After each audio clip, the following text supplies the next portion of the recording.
In terms of the messaging around the pandemic, they're not changing their policy. Like the Trump administration hasn't announced anything for literally months that I think has a chance of actually cutting down on the number of cases, or I should say the number of people who have COVID, since they do seem to be willing to manipulate the number who have cases. Though, John, you should prepare for a president who is going to talk about essentially a cure with the convalescent plasma that he's going to be talking about for sure tonight, and the fact that we are going to have a vaccine by the end of the year, even though there's no one in the vaccine business who says that's a definite by any means. So anyway, you're right. He's going to talk about the plasma because he doesn't actually know how to pronounce it. He always does that. It's going to be weird. It's not a cure. Maybe it'll help. Maybe. Yeah. But the science doesn't seem to have decided that it has or not.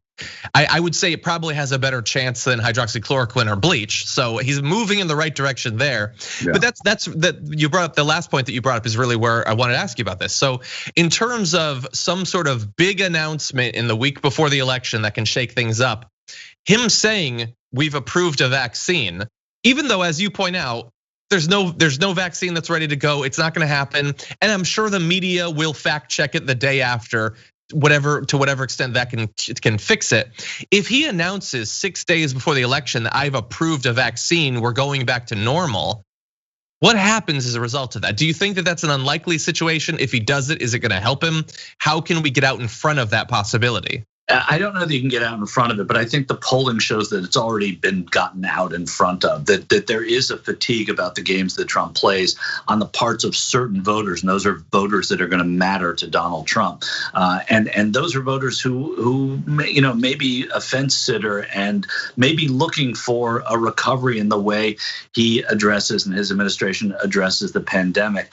I think that it would be seen as pretty naked, and the people that usually fall for that nakedness from a candidate are people who are so adherent to the candidate already that nothing they say matters. And that doesn't just go for Trump, but it goes for Trump with an exclamation point, because it goes for him in a way that nobody in politics has ever seen.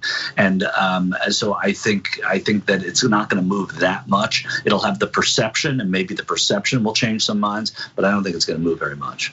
Interesting. Okay, I've become very worried about that, so that sounds good. We'll see as we get closer.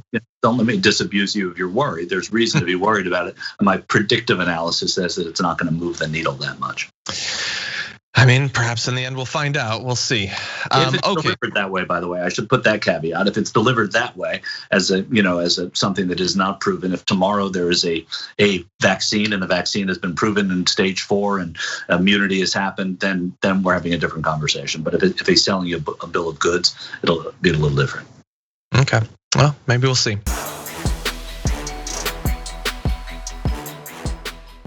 For more political news breakdowns, interviews, stories of activism, and me trying my hardest to care about the occasional big celebrity news story, subscribe to our YouTube channel at youtube.com/The Damage Report. And you can ring the bell wherever it is so you don't miss anything.